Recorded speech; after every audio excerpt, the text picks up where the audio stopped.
Howdy. Really welcome. Good morning. You just made me smile. Doing the mic check. I went check, check, check, check, check. Mm-hmm. Check, check, check, check, check. And you knew immediately what it was when you heard it back. Mm-hmm. One of my favorite, most adorable things about Ash and loving Ash and living with Ash is she will attempt to do the same thing. Like, she'll make noises that are her manifestation of a song we all know that's in her head. Mm-hmm. Totally unintelligible.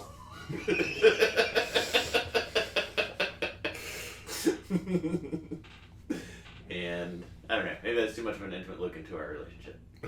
But every time she does it, we both laugh and die laughing. Well, that's cute. Yeah. Yeah, We just played disc golf. we did. Full 18 holes. I thought we were zooming through it, Mm-hmm. and then it ended up being like 2 hours.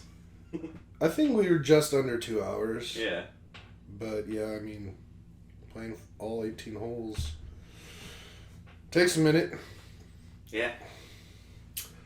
But I tell you what, I was just that whole time I was just lumberjacking the whole time. Dude, you did. That's what I was gonna say. Oh my god! How long have you been thinking it? Since like 5 minutes ago. Oh my god, I've been thinking it since the car. Bro! Because you're talking about we have to come up with a name for it. Yep. Oh. I guess there's only so many names. Yeah. But you were taking chops at those trees. Yep. Sometimes, like, multiple trees in the same Throw. That definitely had multiple throws where I'd hit 2 or more trees in one throw. Yeah, I was just jacking all around the course. That second to last hole, Mm-hmm. and you're like, I just need to get 3 over.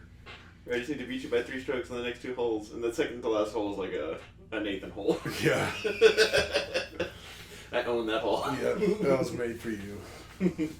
It's alright. I mean, for as bad as I did, like, I couldn't see half the time because it was so cold and windy. My eyes just kept watering up, and I was just like, just hucking it and just hoping it went in the right direction. Mm-hmm. Those early holes especially, when I put on my hoodie to begin with, I was like, I hope I don't get too hot. And then I don't think I really even noticed it until like literally the very last hole. I was like, I can take this thing off. Yeah. Yeah, but it was still fun.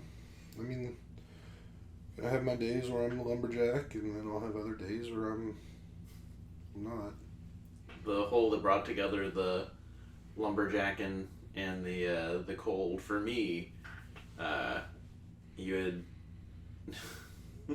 we'd come up on a hole that the road is on the right, Yeah. and sometimes the disc gets away from you. Mm-hmm. And in my head, because you'd already had some really extreme examples of hitting trees, Yeah. I was like, what if it just gets like comically out of control and there's like a landscaping truck going by with like trees on a flatbed, and Kelly just like whack hits that tree, and it like as the truck's driving by, and it, lands on the grass next to it, so it ends up being fine. But that it would have been like, how extreme Yeah. is Kelly gonna go on that same hole where I'm like in my head clowning on you? I throw it into the stream, into the creek or whatever, Yeah. and could have like just reached in there and taken a penalty and like tossed it on our side. Mm-hmm. But I was like, no, I'll just go on the other side of it, where there was like a little piece of land that was jutting into the creek that was I could touch the disc from there. So I was like, I'll just throw it from there, and I go to step, and it's lowered into there, so it's like you're committed as soon as you step on it. It was all mud, sank like to my ankle. I mean, honestly, when I was looking at it before you made that step, I was like, that's not walkable land. But you thought it was. Mm-hmm. And it was pretty silly. But yeah, how are you still wearing your socks? Your feet must be. At that time, so what hole was that? That was past it's like 11? 13? Okay, yeah. Maybe 12. But No, I think it was 13. Because 11 is the one with, there's the far tee box, and then you walk up, there's the shorter one. That's 11, and then 12, you have to Lake. walk up the hill across the the path, and then there's that pond where we go around it, and then 13 is that one. Yeah. Yeah. So I definitely. Then when my shoes were just all muddy, I was like, you just might as well just like clean them off in the stream. So I just hiked my pants up and just tried to shake my feet in there as much as I could. But yeah, my socks are still pretty wet. But those are the shoes that they're like minimalist. They're real lightweight, so they'll dry out fast. And by that time, it was kind of refreshing. Still kind of refreshing. Yeah, I don't know about all that. Yeah, it was fun. Yeah, no animals were harmed. I will say one of my trees that I hit definitely probably saved a guy's life. Oh, yeah. Yeah. Yeah. Like that one, I was like, in my head, I was like, at first I was like, stupid tree, and then I was like, man, no, you did a good job on that one, tree. That was one where I didn't see any danger or risk at all, and then 2 feet away from your hand when you could tell like it's going to the right. I was like, oh. And then it hit that tree, I was like, oh. Yep, so everybody's safe. Yep. We made it. That's a good game. Good times. Did you have a good week? Yeah, it wasn't too bad. Nothing notable, I think. I'm trying to see if I put any notes in. No. Last notes we already talked about last week. I had a pretty busy week, including some home repair. And I've been getting... I think I've been getting a lot of credit and pats on the back and such from Mrs. Pieper. But it's really... Like, I fixed a garage door once. Mm-hmm. It was labor intensive, but it was really just like this wire needs to be recoiled, and then this eyelet that's at the end of the wire needs to go onto this thing. And it wasn't easy to do, but it also wasn't like very sophisticated. Mm-hmm. There wasn't any like programming or risk of shock or anything like that. But then the heater thing I think we talked about, where there's a tube that can get clogged, and I got shown how to open up the furnace and how to fix that. And if I wanted to, I could replace the part that goes to, which I think is... I forget the name for it, but I got that like in the cart if I ever need to do that. Yesterday morning, I'm in the upstairs restroom, Mm-hmm. which the wall, one of the walls in there behind that is the attic that's above the garage, which is where the AC is. And this morning or whatever, so I hadn't heard the AC kick on until I did. And when I did, I was like, oh, that's a bad noise. I shouldn't sound like that. If they keep sounding like that, it might tear the AC apart. And went, hurried downstairs and went up there and opened the attic, and it's that much louder, and turned it off, and was like, okay, what does any of this mean? And I look at Ashley's schedule. She doesn't have anybody till 12:30. So I was like, it sounds bad. We have to replace the AC, which we kind of been planning for and expecting to do this year, but you don't want to do it unless you have to. Right. So on our furnace AC in the attic, there's 2 panels, and when you're looking at it, the panel on the left, I had been opening to deal with the furnace. I had seen opened. I'd never seen the panel on the right opened. Didn't have no idea what was in there, but that's definitely where the sound was coming from. Yeah. And then there's a third, not a panel, but a box to the right of that, which is going to come up. So I don't even know if I can open this panel, but I take off the first panel, and sure enough, that exposes like another thing that you can unscrew, and that opens the second panel. And it's just wires and a metal cylinder that's in there. And I'm like, what am I looking at?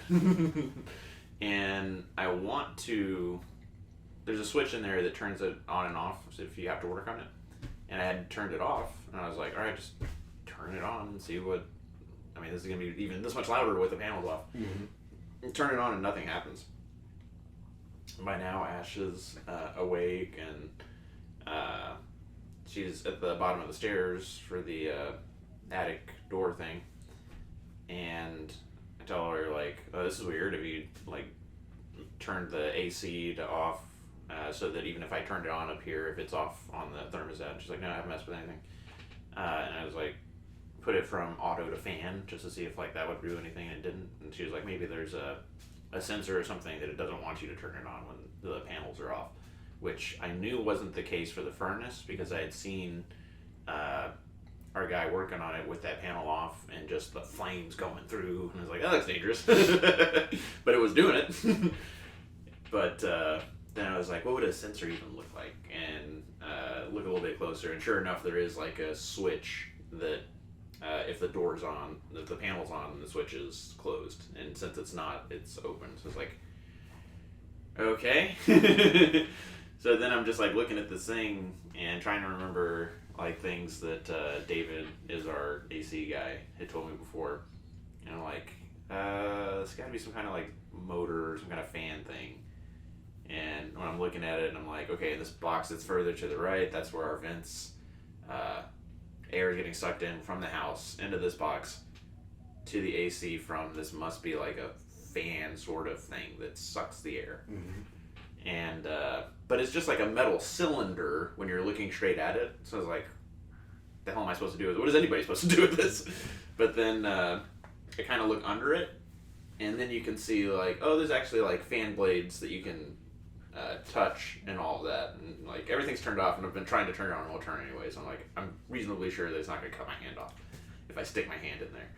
And even just like getting as low as I can, and now I'm like getting like covering fiberglass and all this. I can see that there's like debris in there, and I'm like, oh. And there's a special type of like tape and some sort of like paper mache.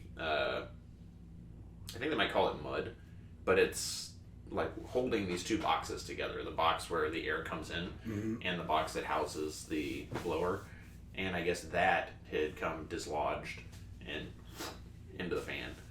So I was like, all right, let's take this stuff out and grab as much of it as I can. And there's like this much clearance, mm-hmm. like maybe 4 inches between like the cylinder and like the bottom of the box that it's sitting in.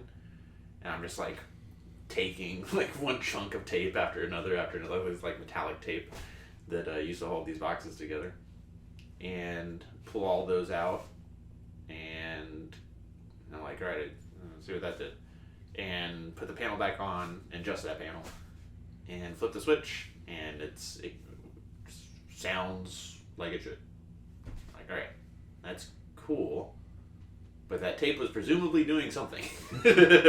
So I reached my hand under the, with everything closed under the two boxes where they meet, and there's just like air coming into the attic. And I go and I test. I go back inside and feel the air that's coming out of the vents, mm-hmm. and it's cold, but you can tell it's got like 75% power. Yeah. And you're like, all right, so I need to address that, otherwise it's going to be like energy bills 25% more. And, find AC tape on Amazon and get that in the cart. But then it turns out Ash was talking to her 1230 person who's, these are all friends of ours now, but she's the glassblower. Mm-hmm. And she does a lot of her own home stuff as is. And when Ash was telling her that, somehow, some way, Katie was like, I have that tape. And I was like, oh, okay, I just bring that over. So then that's what I did in the afternoon, probably like 4 o'clock. I was just up there, and you can't get on both sides of it, you can only get on one side of it. So I'm just like on my back, like taking lengths of tape and just like by hand, just kind of feeling where it should go, and doing, I don't think cross-hatching is the right word, but some of them going one direction, and then the longer strips going 90 degrees from that, so that they're like connected to each other. Yeah. Because I don't want the stuff to just get sucked back up into the fan. But did all that, and then turn it back on again, and it seems to have worked. Which again, I don't think is really repairing. I don't think I should get like all the kudos and respect that I got from Ash that I did, because it's really just like, hey, this stuff is where it shouldn't be. make that stuff not where it shouldn't be, and then put the like literally tape. Like we can all tape stuff to stuff. I mean, it's duct tape. Mm-hmm. But we're at least in that garage area, have saved us hundreds of dollars.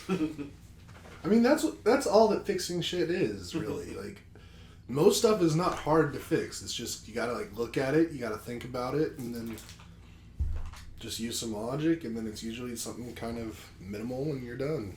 Mm. So I think you deserve some kudos. I think my mom and dad would have pat me on the back over it. My dad's real good with that kind of stuff. It's like, let me just try and fix it by sometimes breaking it and then putting it back together. Hey, that works sometimes. There's a famous story growing up with fuse went out in the car, and I think somebody had pulled over to help out because that's like what you used to do. Right.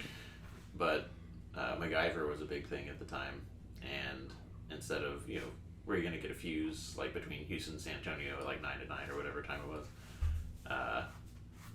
used the metallic wrapper on gum to bridge and then to act as a fuse, and that like worked for however long it needed to. Mm-hmm. A big story in the house for a long time. I forget all the details, but the thing that sticks out is just don't give up, and the basics of electricity. A charge needs to go from here to here, and usually you do it with this, but this works because it's conductive. Right. And so is this other thing. Yeah, fixing stuff can be fun. Yeah. I was getting a little worried though when you first started talking about garage door. Uh-huh. 'Cause apparently, like, garage doors kill people like all the time. There's definitely one part in the middle that's just like a super spring. Yeah, that's the thing that does it. I've seen that they can kill people, and there's a on the M2, the 50 cal machine gun. Mm-hmm. There's a similar mechanism where like there's a very, very tightly wound spring in there, and you have to take it out like the right way. Yeah. Or it'll just like hit you in the chest, and probably you'll be fine, but it'll definitely really hurt.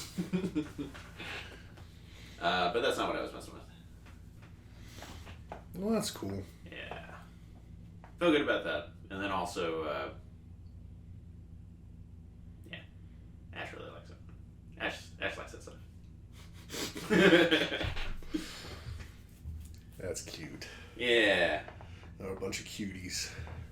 We were talking about this in the car. The solar eclipse is like a month away exactly, almost. Yep, from yesterday. Travis County literally declared a state of emergency over it. Yeah. Because in Wyoming, at least, Ash shared this with me this week, that they had some solar eclipse in recent memory. Salud. Excuse me. Look at the spikes on the Richter scale over there. Yeah, I might try to do something about that. Ash shared with me Wyoming had an eclipse, and everybody like pulled over on the side of the road to look at it, and then when it ended, everybody got back on the road, and their traffic went up like 400% in a matter of like 15-30 minutes. And what should have taken 10 minutes took like 4 hours, because just like everybody was on the road at the same time.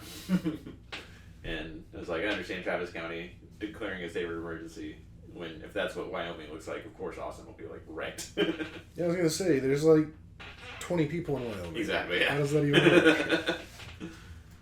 Well, I know there's a lot of eclipse tourism. Like there's a lot of people coming here and other places that are on the route. Yeah, I mean we're not exactly under it. To do that, we need to be a little further west. Oh yeah, you were like saying that. Dripping Springs or something like that. That's still pretty dang close. Yeah. In terms of like celestial bodies. Do you know if you're off? If you'll be off? I haven't figured that out yet. Okay. But I'm aiming for being off. If you are, we'll hang out. Otherwise, we'll probably just go to Pflugerfield and lay on our backs.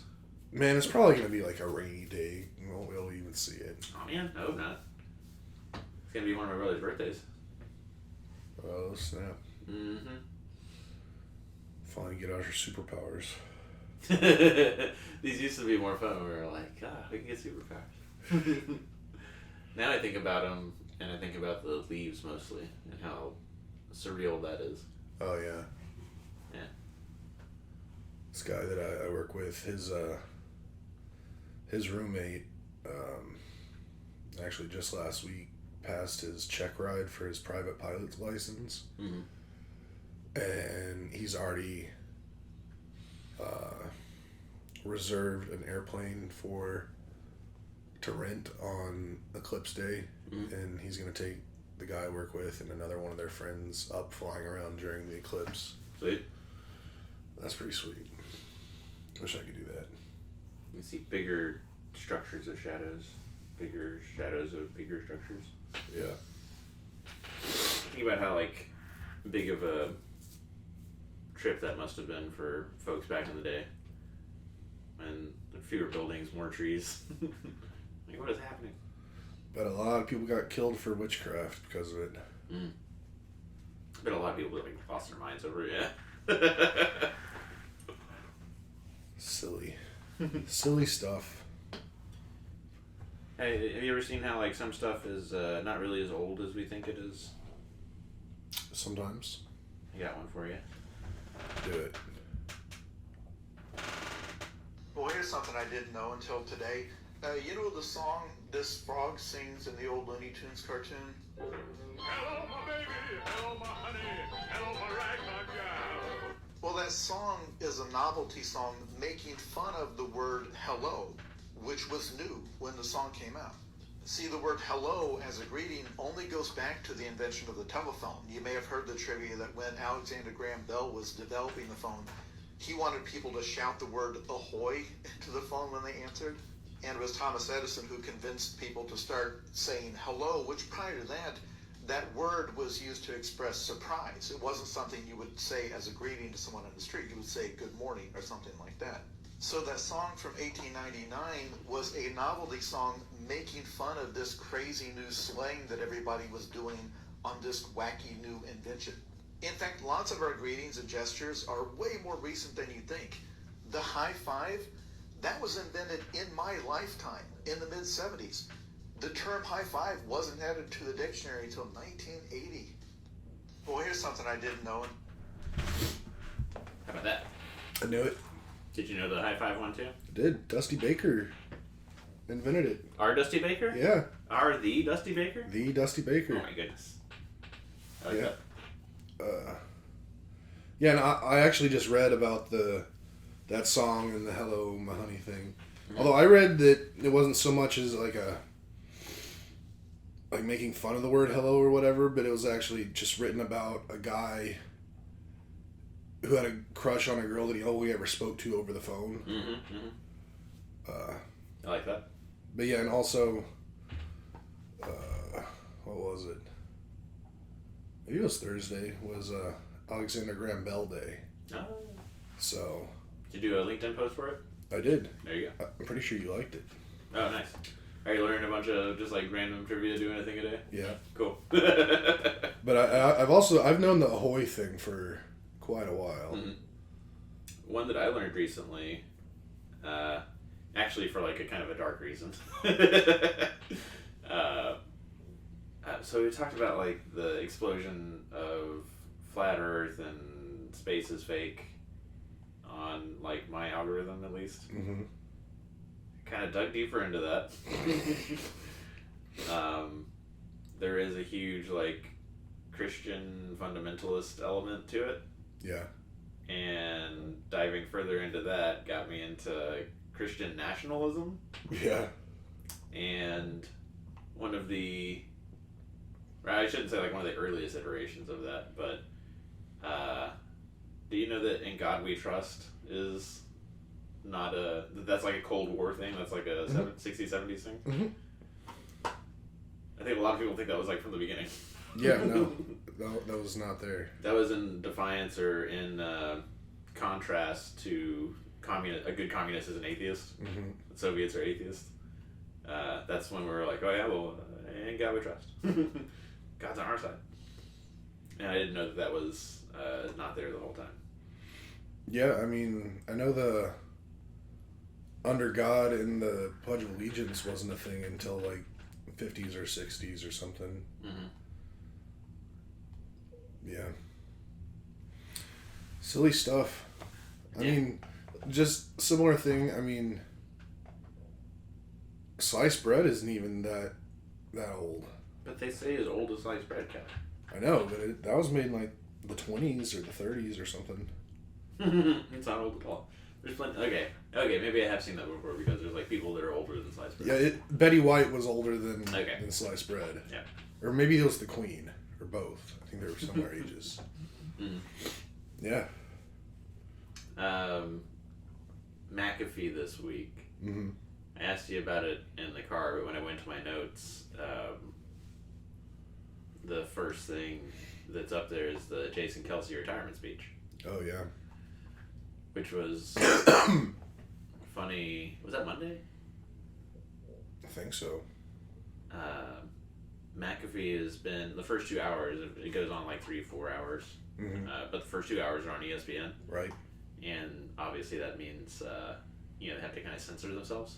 A little bit. Like, kind of like, literally, they're not supposed to say certain words. Right. And Jason Kelce, breaking news, Jason Kelce retirement speech, McAfee goes over to it, and Jason Kelce is an emotional dude Yeah, he is. in emotional times, which, checks out. But everybody watch the retirement speech. It's one for the ages. And at the very beginning of it, he's like struggling to get started. And within, McAfee switches over to it. And and this is in the first 30 minutes of the show, I think. And in the first 10 seconds of them showing Jason Kelce, he's like, fuck. Like, oh fuck, this is gonna be hard. Drops the F-bomb. And Pat's like, ah! But it was like, I think it was Monday. I think it was like, and weren't they just coming back too from their hiatus? Yeah.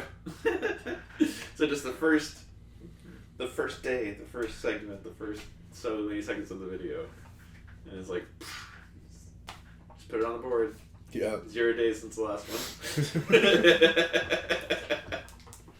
But it was great, his speech, and especially if you got brothers like I do, like you do, it's good to hear him talk about that a lot. I think that was the first person he hugged when he came off the stage.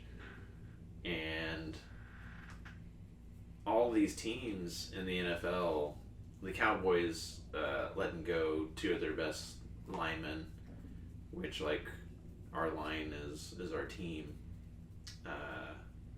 The Bills let go 6, like, pillars of their locker room.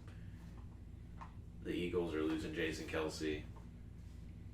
And do you know what the Chiefs have lost, Kelly?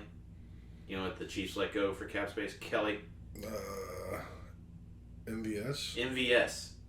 The guy we clowned on all year for getting balls thrown right on top of him and not catching him. Yeah. And they're going to replace him with Xavier Worthy, Adonai Mitchell, any of these like stud super wide receivers that are going to be available at pick 32. Mm-hmm. It's not fair, Kelly. These teams are ripping their guts out. These teams are just like watching the best of them, their identity, their soul, their guts, and saying like, we're so sorry. GMs are like, Wilson! And just letting these people walk because of the cap space, because of the salary, because that's what you have to do as a GM. And the Chiefs are like, yeah, us too. We had to let go of Marquez Valdez-Scantling. I hate it. Why do you hate it? Well, I mean, specifically because the Cowboys are, like, we're going to lose Tony Pollard. I think we're going to keep all of our wide receivers, maybe not. But those, Biotic, our center, and Smith, the lineman, they're like top 5 guys in their position. And just, see you later. We probably got backups that they have faith and confidence in or whatever. But there's, personally because of the Cowboys. But then, like, sincerely with the Bills and with Jason Kelce and the Eagles, those are, like, identity players. Like, that's the soul of your locker room. Mm-hmm. And Jason Kelce's not a cap space hit. He's like, I've done so much. I've seen so much. My body's taking all the hits. Yeah. And, all of the perfectly good reasons he has to do what he's doing. But, just seeing these teams let go of and walk away from these talents and identities, and the Chiefs still be chiefing. Not going anywhere. You got your dynasty, Kelly. I hope you're happy. I'm very happy. Speaking about football and also kind of McAfee, I did recently see the Dalton Schultz interview. Mm-hmm. And it was pretty wild hearing Schultz talk about the differences between the Cowboys and the Texans. Mm-hmm. And so I've been, for the last year or two, I've been pro-Cowboy. Mm-hmm. I've decided to become pro-Cowboy because of you and Ash. Mm-hmm. God, they make it so hard on me. They are a dictatorship. Oh my goodness, man. Hearing Dalton talk about, I mean, he did a great job, not just totally, ripping the Cowboys apart. Mm-hmm. But just what he was talking about, it's just man, how does anyone expect to go there and, be successful? That's just, I don't think that from the top, it's not, the system is not built to be a successful team. It's just built to make money. I think it's you talk about divas and you talk about celebrity. Mm-hmm. There's cities that are about that, like New York and LA. But then there's franchises that are like that. And I don't know anybody that does it like the Cowboys do. Yeah. Where it's this is not just a sport, this is a spectacle. This is a show.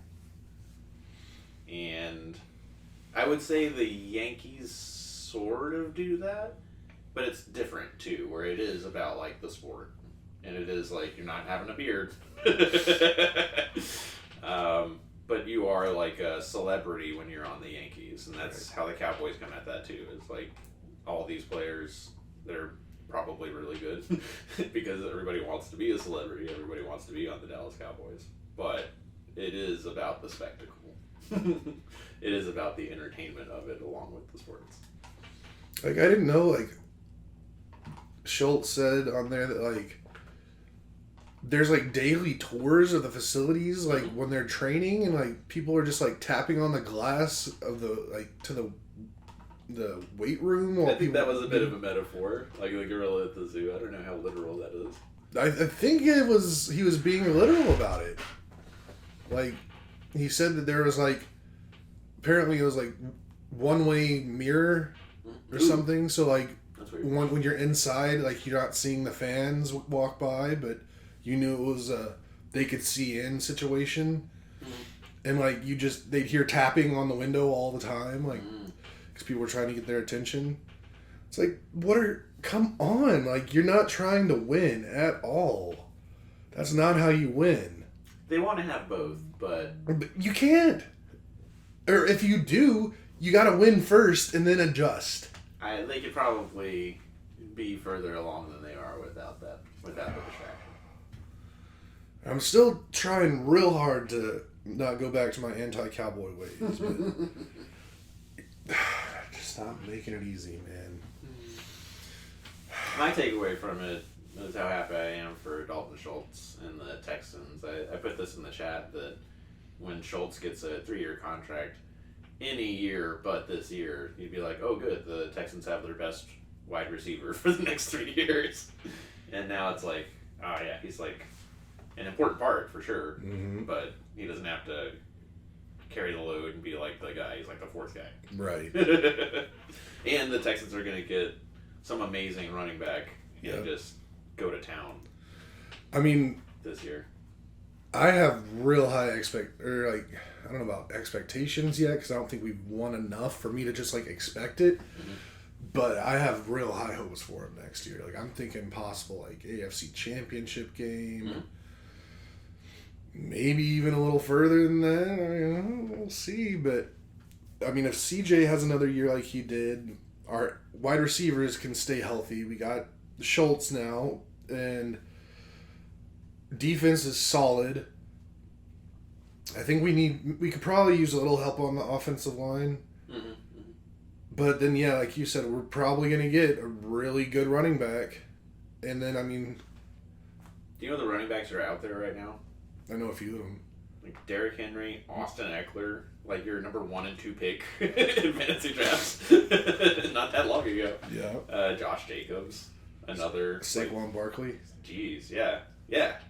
It's like 4 dudes that are in the top 10. Could be Hall of Famers. Yeah. And they're just out there. I want the Cowboys to get Derrick Henry, but everybody seems to think he's going to go to Baltimore. That makes a lot of sense to me. Yeah. I'm hoping we get one of those guys we just mentioned, but then I also hope we draft Blake Corum. Maybe like the 2nd or the 3rd. That would be real fun to see him. Everybody's been pooping on the running backs in this draft class. But have you seen the Blake Corum social media stuff, the combine stuff? I saw that he showed up and impressed a lot of people, and I think it might have been one of the talking heads said that he sees a bit of Emmitt Smith in Blake. Nice.